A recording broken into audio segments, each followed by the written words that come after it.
Assalamualaikum warahmatullahi wabarakatuh. Sahabat muslimah yang dirahmati Allah, kembali bersama Nasihat Muslimah Channel. Untuk kali ini, insya Allah kita akan membahas kisah perjalanan hijrah Umar bin Al-Khattab ke Madinah. Simak video ini sampai selesai. Tatkala Umar bin Al-Khattab berniat hijrah ke Madinah, ia enggan melakukannya kecuali berhijrah secara terang-terangan. Dan hal ini Ibnu Abbas bercerita bahwa Ali bin Abi Thalib pernah mengutarakan kepadanya bahwa dia tidak mengetahui seorang pun di antara kaum muhajirin yang berhijrah kecuali berhijrah secara sembunyi-sembunyi selain Umar bin Al-Khattab. Tatkala Umar berniat untuk berhijrah, ia menghunus pedangnya, meletakkan busur di pundaknya, kemudian memegang beberapa buah anak panah dan membawa tombak. Lalu kemudian Umar berjalan menuju Ka'bah. Nah, pada saat itu, beberapa orang Quraisy sedang berada di halaman Ka'bah. Umar kemudian tawaf di Ka'bah 7 keliling. Lalu kemudian ia lanjutkan dengan sholat di makam Ibrahim dengan sangat tenang. Kemudian, ia menghampiri orang-orang Quraisy satu persatu. Dan kepada mereka, Umar ini mengatakan, "Siapa yang ingin ibunya celaka, anaknya menjadi yatim, dan istrinya menjadi janda, maka hendaklah ia temui aku di lembah ini." Namun ternyata tidak ada seorang pun yang mengikuti Umar berhijrah, kecuali saat itu adalah orang-orang yang papa. Maka kemudian Umar pun membimbing mereka, lalu berangkat ke Madinah. Umar pun menceritakan tentang peristiwa hijrahnya, bahwa tatkala dia hendak berhijrah ke Madinah, Umar menyusun strategi hijrah bagi dirinya dan kedua orang sahabatnya, yaitu Iyasi bin Abi Rubaiyah dan Hisham bin Al-As bin Wail As-Sahmi. Mereka bertiga berasal dari satu kabilah. Tempat pertemuan yang mereka tentukan berada jauh dari kota Mekah dan tepat di jalur menuju kota Madinah. Mereka juga telah menentukan waktu dan tempat bertemu secara pasti. Dan bila salah seorang di antara mereka bertiga terlambat sampai di tempat itu, maka hendaklah ia meninggalkan kedua orang sahabatnya dan jangan menunggu kedatangan keduanya. Sebab boleh jadi ia telah tertahan oleh orang-orang Quraisy. Yang terjadi persis seperti yang mereka perkirakan. Hisham bin Al-As tertahan orang-orang Quraisy, sedang Umar dan Iyasi meneruskan perjalanan hijrah mereka. Strategi ini benar-benar sukses. Mereka berdua tiba di Madinah dengan selamat.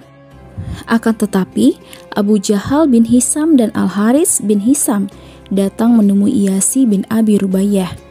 Iyasi adalah putra paman mereka dan saudara seibu dengan mereka. Mereka berdua menyusul Umar ke Madinah, sedangkan Rasulullah masih berada di Makkah. Mereka berdua mengatakan kepada Iyasi, "Ibumu telah bersumpah tidak akan menyisir rambutnya dan tidak akan berteduh dari terik matahari sampai ia melihat kamu." Hati Iyasi tidak kuasa mendengar kondisi ibunya, hingga kemudian Umar mengatakan kepadanya, "Hai Iyasi, demi Allah, mereka berdua tidak menginginkan kecuali kamu murtad dari agamamu. Karena itu, tinggalkanlah mereka berdua." Iyasi menjawab, "Saya akan menebus sumpah ibuku. Saya masih punya harta yang tertinggal di sana, Mekah, dan saya akan mengambilnya." Lalu kemudian, Umar mengatakan lagi kepada Iyasi, "Demi Allah, bukankah kamu sudah tahu kalau aku ini adalah orang Quraisy yang paling berlimpah hartanya? Aku akan berikan kepadamu separuh dari hartaku asalkan kamu tidak ikut pergi bersama mereka berdua." Namun Iyasi menolak tawaran Umar dan ia tetap ikut pergi bersama mereka berdua. Ketika Iyasi tetap bersikukuh pada pendiriannya untuk tetap ikut pergi bersama mereka, maka kemudian Umar mengatakan kepadanya, "Bila kamu tetap bersikukuh untuk ikut pergi bersama mereka, maka gunakanlah unta tungganganku ini. Unta ini sangat nyaman ditunggangi. Tetaplah kamu menungganginya.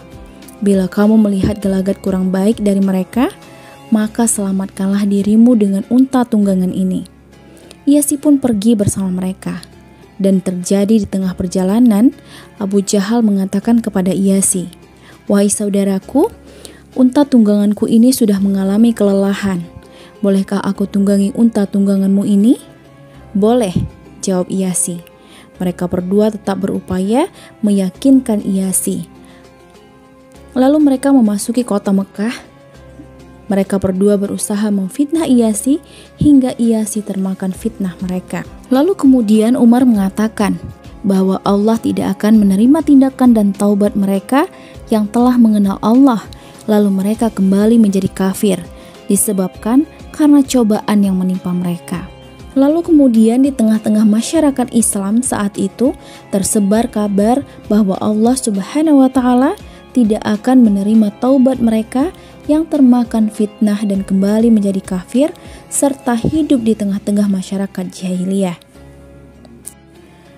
Namun tatkala Nabi sampai di Madinah, Allah Subhanahu wa Ta'ala menurunkan ayat tentang mereka dan perkataan mereka tentang diri mereka. Maka Allah Subhanahu wa Ta'ala berfirman, "Hai hamba-hambaku yang melampaui batas terhadap diri mereka sendiri, janganlah kamu berputus asa dari rahmat Allah. Sesungguhnya Allah mengampuni dosa-dosa semuanya. Sesungguhnya Dialah yang Maha Pengampun lagi Maha Penyayang. Dan kembalilah kamu kepada Tuhanmu dan berserah dirilah kepadanya sebelum datang azab kepadamu, kemudian kamu tidak dapat ditolong lagi. Dan ikutilah sebaik-baik apa yang diturunkan kepadamu dari Tuhanmu sebelum datang azab kepadamu dengan tiba-tiba, sedangkan kamu tidak menyadarinya." Surat Az-Zumar ayat 53-55. Segera setelah ayat ini turun, kemudian Umar langsung mengirimkan sepucuk surat yang berisi ayat-ayat ini kepada kedua orang sahabat karibnya, Iyasi dan Husyam. Tujuannya agar mereka berdua berupaya kembali untuk meninggalkan Makkah. Umar telah berupaya menawarkan separuh hartanya kepada Iyasi, asalkan ia tidak meninggalkan Madinah. Umar juga memberikan unta tunggangannya kepada Iyasi agar ia dapat melarikan diri dari Abu Jahal dan Al-Harits. Akan tetapi, usaha Umar ini tidak diindahkan Iyasi. Iyasi menolak nasihatnya dan bersikukuh pada pendapatnya sendiri. Namun perasaan cinta terhadap saudaranya inilah yang bersemayam di hati Umar. Sesaat setelah turun ayat 53-55 dari surat Az-Zumar, Umar langsung mengirimkan sepucuk surat kepada kedua orang sahabat karibnya di Makkah dan kepada setiap orang lemah yang masih berada di sana agar mereka berusaha dengan sekuat tenaga untuk bergabung dengan kaum muslimin di Madinah. Umar bin Khattab sendiri tiba di Madinah sebelum Nabi tiba di sana. Dan orang yang pertama yang tiba di Madinah adalah Mash'ab bin Umair bin Ibnu Abu Makhtum. Mereka berdua mengajarkan Al-Quran kepada penduduk Madinah. Setelah itu, Bilal, Sa'ad, dan Ammar bin Yasir. Lalu kemudian menyusul Umar bin Al-Khattab bersama 20 orang dari sahabat Nabi. Kemudian Nabi tiba di Madinah. Aku belum pernah melihat penduduk Madinah merasa gembira seperti perasaan gembira mereka menyambut kedatangan Rasulullah SAW. Hadis riwayat Bukhari. Wallahu a'lam bishawab. Wassalamualaikum warahmatullahi wabarakatuh.